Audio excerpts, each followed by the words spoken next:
آج میں آپ کو ایسے پاورفل 3 وظیفے بتاؤں گا۔ یہ 3 وظیفے اگر آپ اپنی زندگی میں لے کے آ جاتے ہیں تو یہ 3 وظیفے آپ کی زندگی بدل کے رکھ دیں گے۔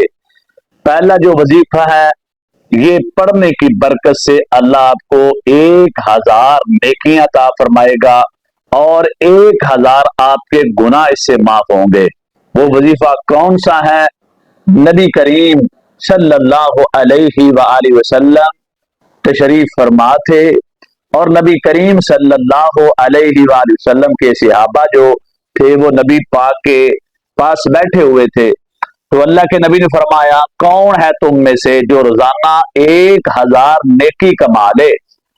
تو اصحاب رسول جو تھے وہ کہنے لگے اللہ کے نبی ہم کیسے 1000 نیکی کما سکتے ہیں؟ 1000۔ تو نبی کریم صلی اللہ علیہ وآلہ وسلم نے فرمایا جو بندہ تم میں سے روزانہ 100 بار اگر پڑھے سبحان اللہ، تو 100 بار سبحان اللہ پڑھنے کی برکت سے یا تو اللہ تعالیٰ آپ کو 1000 نیکیاں عطا فرمائے گا، تو یا آپ کا 1000 گناہ معاف کر دیا جائے گا۔ اور یہ حدیث مسلم شریف کے اندر آتی ہے۔ تو میرے پیارے بھائیوں، کتنا پیارا موقع ہے زندگی میں جو ہم ضائع کر رہے ہیں اپنی لڑائی جھگڑوں کے اندر، کسی کا گلا شکوہ کرنے میں جو وقت گزارتے ہیں، بالخصوص خواتین جب 1-2 جمع ہوتی ہیں تو برادری کا گلا جو کرتی ہیں، ہمسائے کے گلا کرتی ہیں، بندے بیٹھ جاتے ہیں تو وہ برادری کے معاملات کے حوالے سے گلا کرتے ہیں، شکوہ کرتے ہیں، غیبتیں کرتے ہیں۔ اس سے بہتر یہ ہے کہ آپ جہاں بھی بیٹھے ہیں یا پیدل چل رہے ہیں یا اپنی سواری کے اندر اپنے کام کاج میں لگے ہوئے ہیں تو پڑھتے رہیں سبحان اللہ۔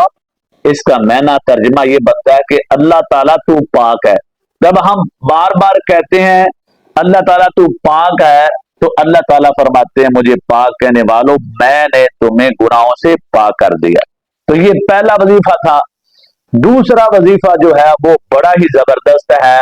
اگر آپ اس کو 7 بار صبح اور 7 بار شام کو پڑھنے کا اہتمام کرتے ہیں تو دوزخ خود کہتا ہے کہ اللہ مجھے اس سے پناہ دے دے، اس بندے کو مجھ سے دور کر دے، میرے اندر داخل نہ کرنا۔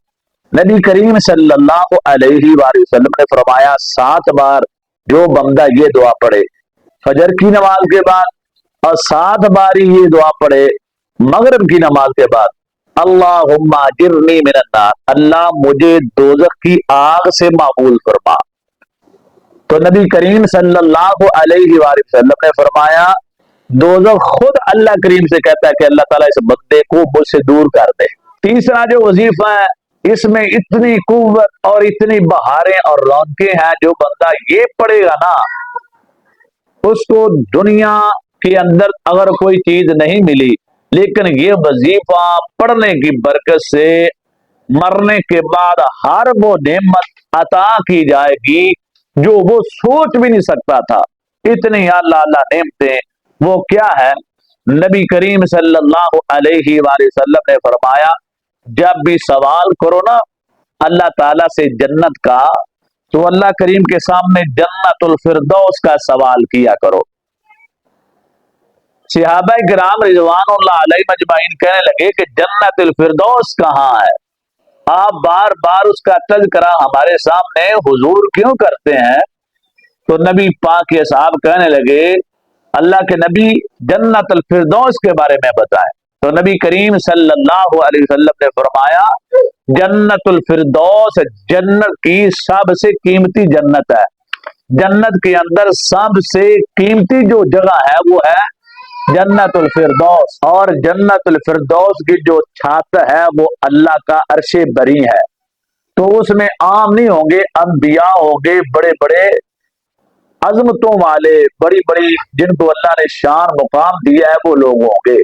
تو اس لیے نبی کریم صلی اللہ علیہ وآلہ وسلم نے فرمایا کہ جب بھی سوال کیا کرو تو یہ وظیفہ پڑھا کرو اللہم انا نسألک الجنت الفردوس، کہ اللہ تعالی ہمیں جنت الفردوس عطا فرما۔ تو میں امید کرتا ہوں ناظرین، خواتین، بچے، بوڑھے، جوان جتنے میری ویڈیو دیکھ رہے ہیں وہ